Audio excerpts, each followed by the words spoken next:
Now, Professor Jiang Shi Quinn is, of course, asleep now, but earlier I interviewed him on your behalf. And I started by asking this Nostradamus, who has become a viral historian, totally viral. Proactive history is now sweeping the world. And this Professor Jiang agreed to come on the Mother of All talk shows. I'm very glad to say, and so will you be when you've heard this interview. I asked him for his thoughts on what was happening right now in the Middle East. This is what he had to say. Yeah, so right now, the United States and Iran are at war with each other. And what I expect to happen is that the United States will launch a ground invasion at some point. In fact, there are rumors that the 82nd Airborne Division has been deployed. They've canceled their training and they have received their deployment orders. Those are just rumors, not confirmed, but there's a lot of chatter, and we're going to expect a ground invasion at some point. I predict that this ground invasion will fail, which will lead to the collapse of the American empire. Basically, the United States will retreat from the Middle East, and CENTCOM, Central Command, will be absorbed into Israel. And so what will happen is then that Israel will achieve the Greater Israel Project.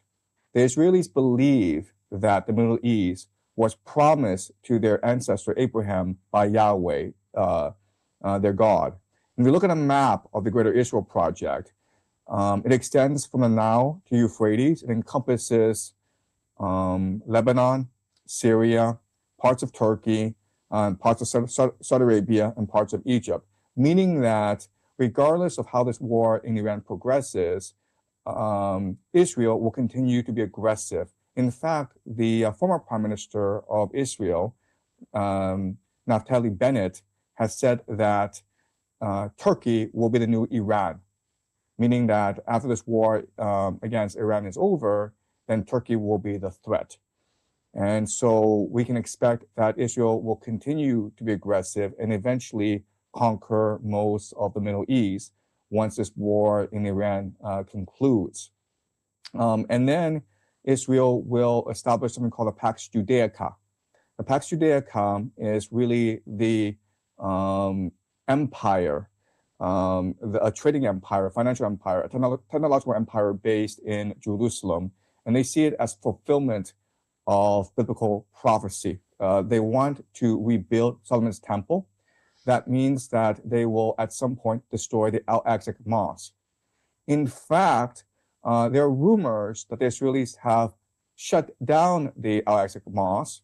And right now, they are, and again, these are just rumors, not confirmed, but people suspect that the Israelis are implanting explosives for controlled demolition so that they can blame a Iranian missile on the destruction of the Al-Aqsa Mosque, which, as we know, is the third holiest site in all of Islam. In fact, on YouTube, there's a rabbi who talks about this plan. He says that wouldn't it be wonderful if during a war, an Iranian missile hit the Al-Aqsa Mosque, and the Arabs and the Persians would go fight each other, and those animals would kill each other. Those are his literal words. So we can also expect at some point that the Al-Aqsa Mosque will be destroyed. So that's how I see this war in the Middle East progressing in the next 4 or 5 years. Well, there is an eschatological flurry, a blizzard, a hail coming like missiles everywhere. America seems to be in the grip of a kind of Old Testament frenzy. And even American officials are talking in these apocalyptic terms, hurrying on Armageddon, explicitly stating that killing Iranians will hurry up the return of Jesus to the world. Scientific men like you and I probably don't have to spend too much time on this eschatology, but let's talk about what it would mean in practice. Netanyahu spoke this very day about a major surprise that he has coming for the Iranians, which he said will completely destabilize the country. Now, I mean, it's thinly veiled. I mean, there's not exactly a burqa on the meaning of that. It means either ground invasion or a resort to nuclear weapons. Let's start with the second hypothesis first. What would it mean if Israel launched a nuclear weapon at Iran? Right. So the strategy is to use a tactical nuclear weapon against Iran's underground missile cities, missile bases. Right now, American airstrikes, Israeli airstrikes, cannot penetrate underground and destroy the capacity of the Iranians to fire ballistic missiles and drones at the GCC and at Israel. And what experts say is that a tactical nuclear strike will not destroy these cities, will not destroy these bases, but they will seal off the entrances and make them inhabitable, make them useless, basically. So a tactical nuclear strike is definitely part of the military strategies of the Israelis and the Americans. I personally do not believe this is likely.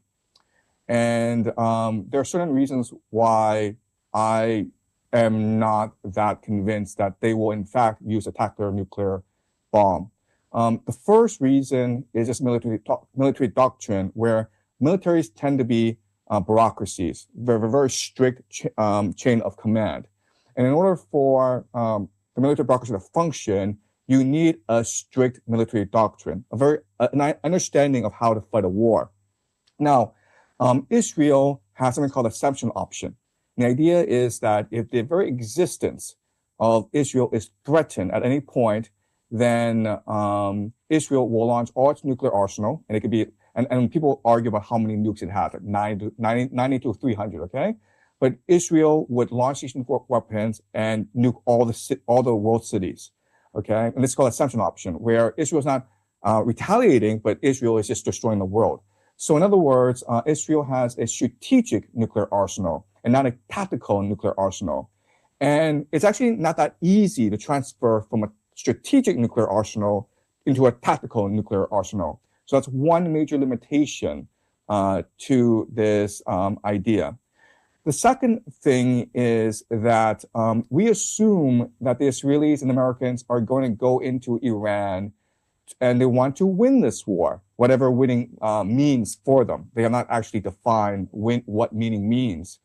But, you know, if we look at eschatology, if we think that, in fact, that Israel and America are conducting this war in order to bring about the return of Jesus, which is what many American soldiers believe, then the eschatology requires America to lose this war.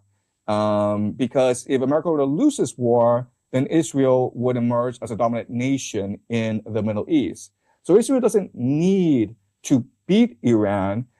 Israel just needs America and Iran to destroy each other.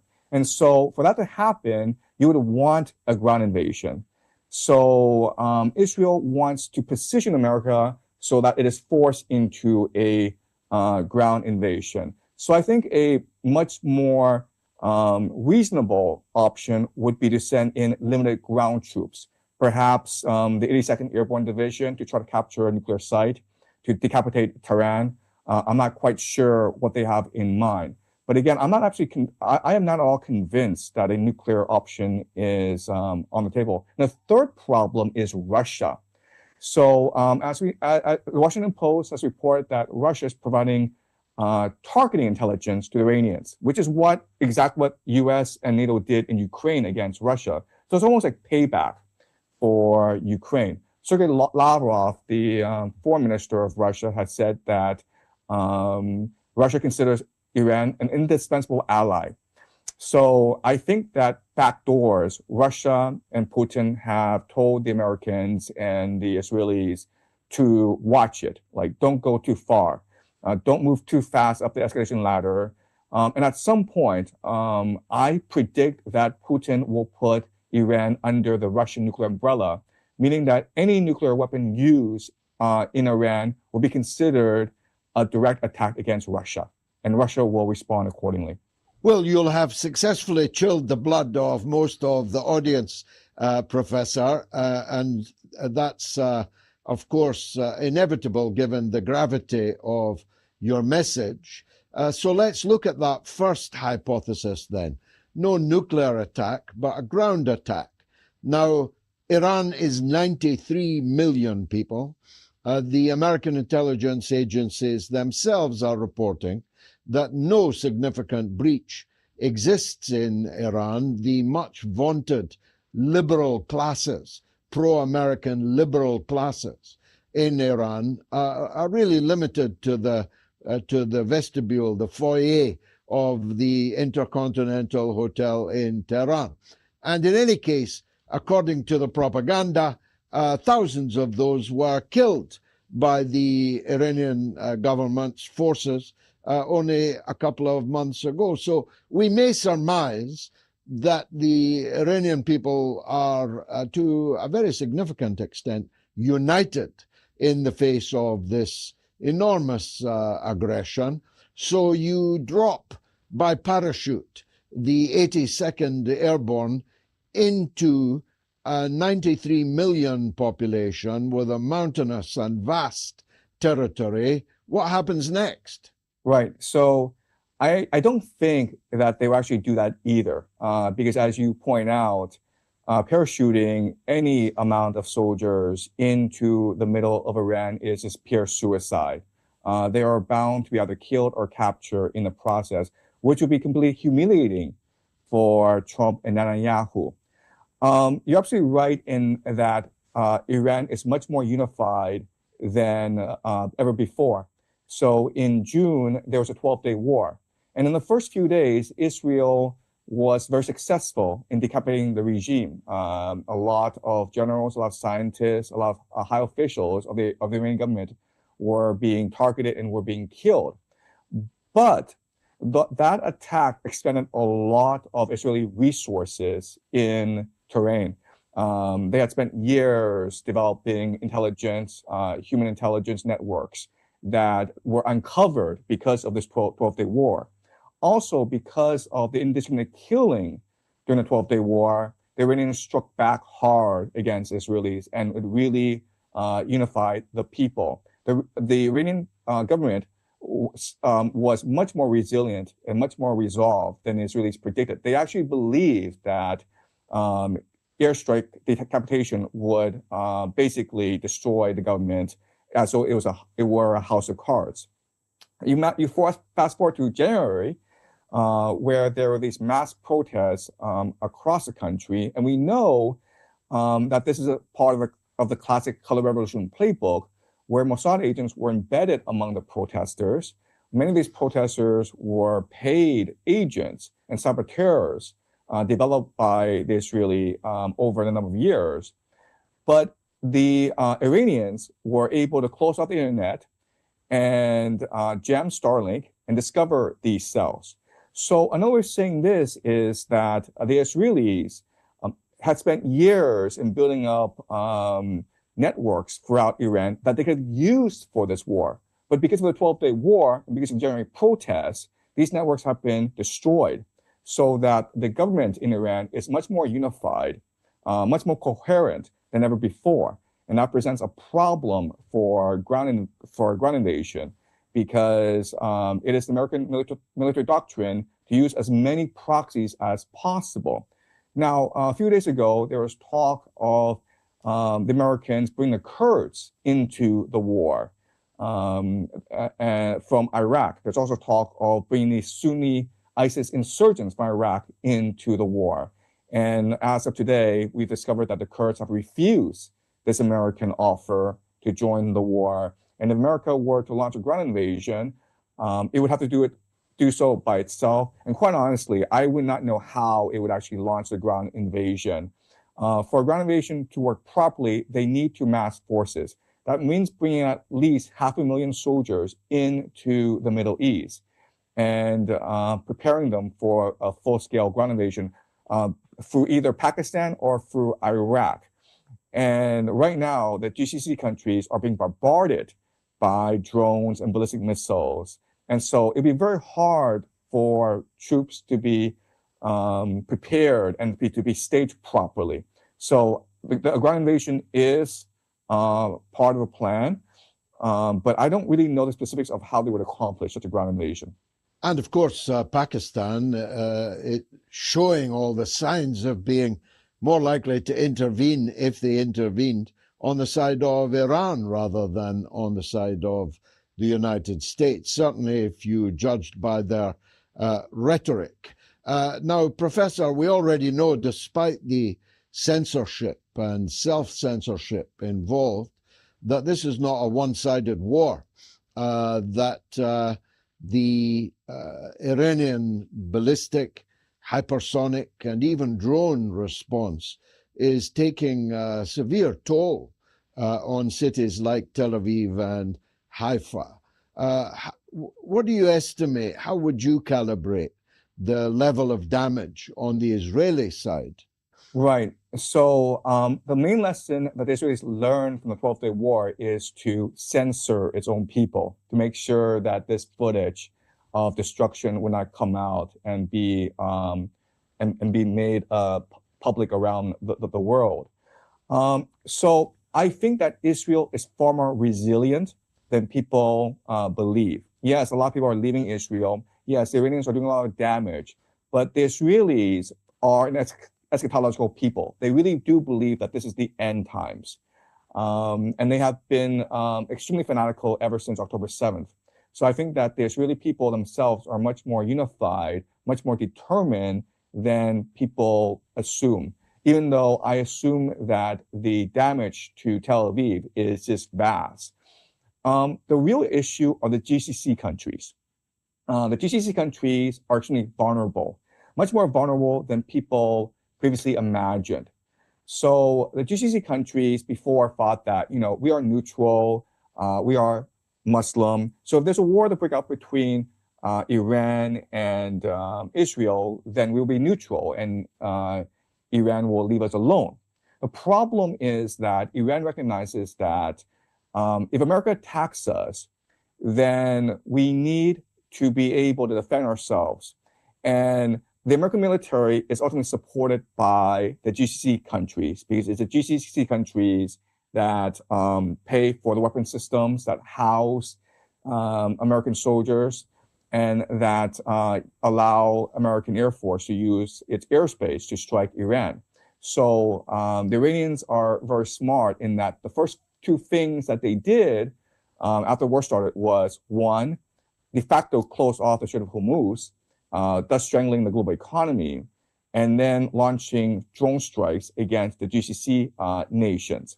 Now, these drone strikes are actually controversial, and there's a lot of debate about them. So, for example, at first it was reported that the Iranians used a drone to hit a Saudi Aramco oil facility, thus damaging the energy infrastructure of Saudi Arabia. And that's grounds for a declaration of war. But later it was reported that actually this drone came from the west in Lebanon rather than from the east. And the Iranians actually denied this, saying that we want to protect our oil facilities just as much as you want to protect your oil facilities. So why would we give you a reason to come attack our oil facilities, right? We're better off attacking US bases. We're better off attacking the Fifth Fleet in Bahrain. We won't waste our precious ammunition targeting oil fields. And also, Tucker Carlson on his show told us that he was told by the Qataris that they had arrested 2 Mossad agents suspected of infiltrating Qatar in order to commit false flag sabotage operations. And the Qataris have denied this report, but we can suspect that this is true because it really is the Mossad MO.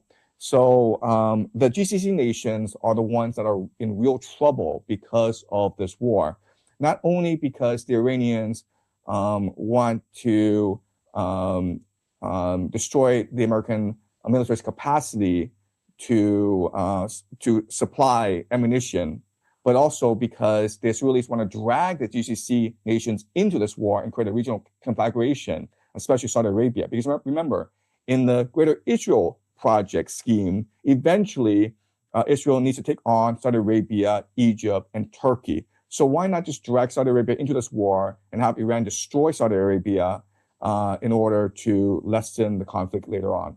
And yet, Professor, it's raining oil in Tehran today, and I dare say also in Haifa, because for the first time in the war, and it's a war that's lasted a whole week, which is a long time by today's standards, the oil depots of Iran were apparently completely destroyed.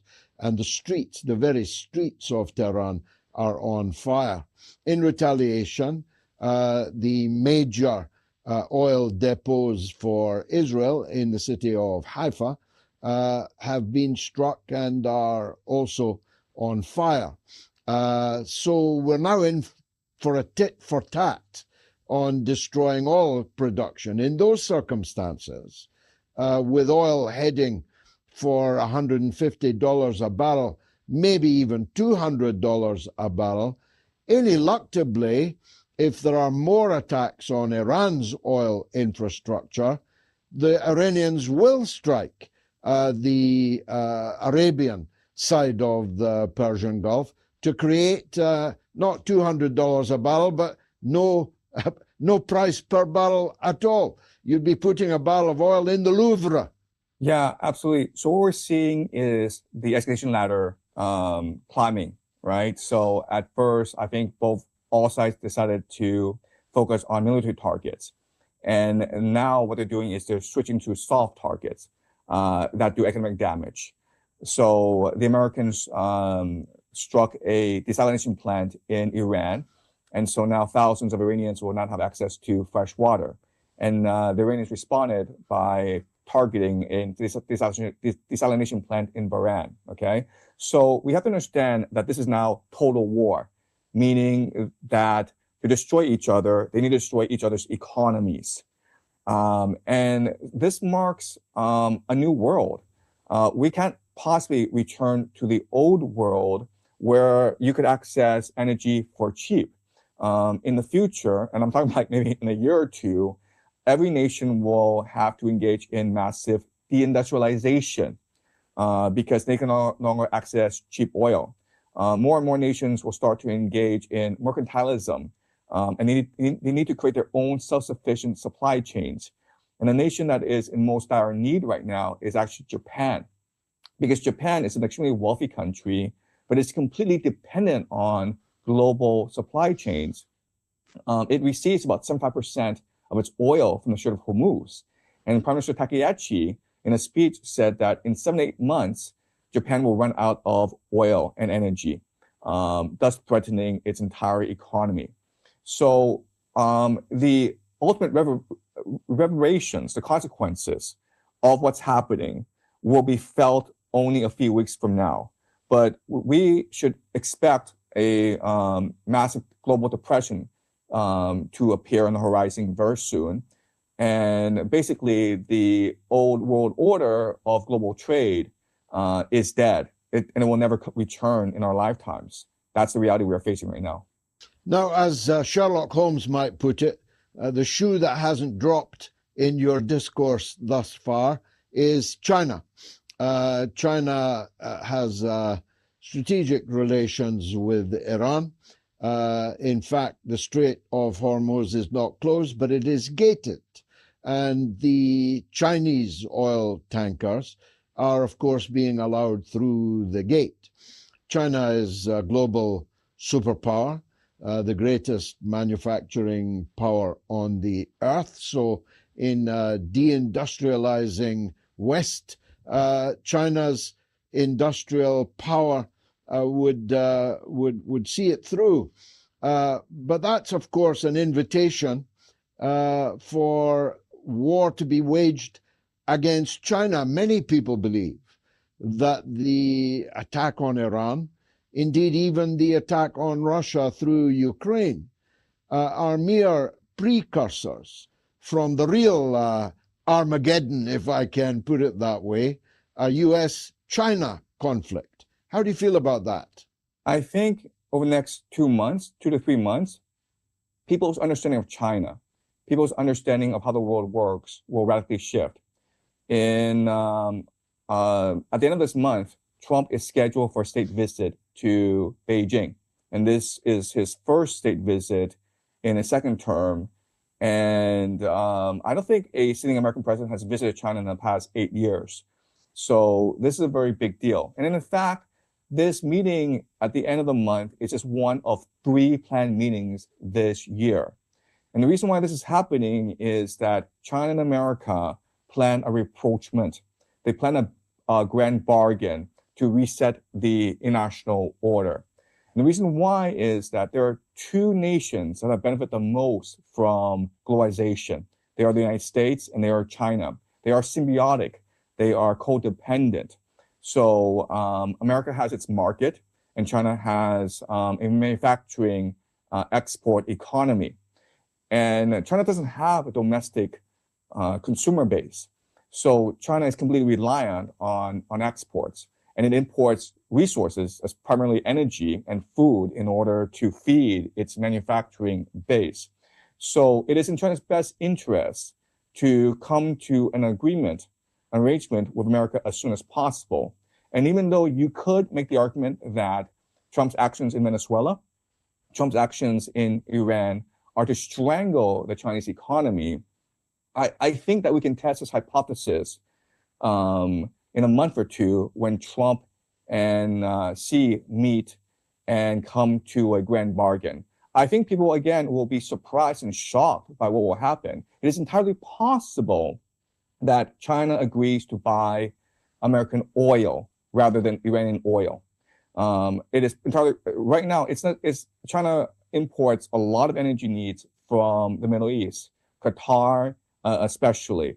And this war in the Middle East, it's not going to go away, and China needs to meet its energy needs. China imports 75% of its oil, and 60% of its energy supply comes from the Middle East. So I would not be surprised if Trump and China would come to an agreement where China becomes America's energy consumer. Now, let's go back to the original for the last question, Professor, and I'm grateful for your time. Is there an off-ramp anywhere that can stop this catastrophe, that can stop this hurtling towards the end of times in the Middle East? Could Trump declare victory in some bogus way and pack it up? So we are in a situation because the United States presented Iran with 3 impossible demands. These 3 impossible demands are 0 uranium enrichment, even for civilian purposes, to abandon its proxies in the Middle East, the Houthis, Hezbollah, the Shia militias in Iraq, Hamas, and to end or drastically reduce its ballistic missiles program. Okay, so these are 3 impossible demands, because basically what America says is that if you give up the right to defend yourself, we might not attack you. Oh, and by the way, we're not going to lift sanctions.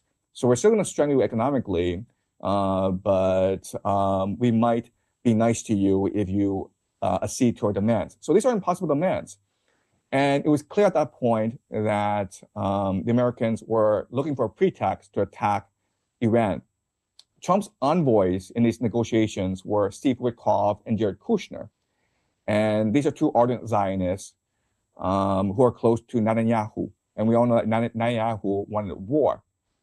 Steve Witkoff, during the negotiations, went on TV and said that, oh, the Iranians are like 1 or 2 weeks away from weapons-grade uranium arrangement, basically saying that the Iranians are negotiating in bad faith, okay?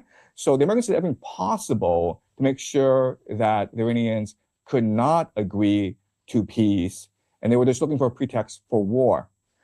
Nonetheless, a few hours before the Israelis actually attacked Iran, the Omani foreign minister, the Omanis were the ones who were mediating the negotiations, went on TV and said that the Iranians had compromised.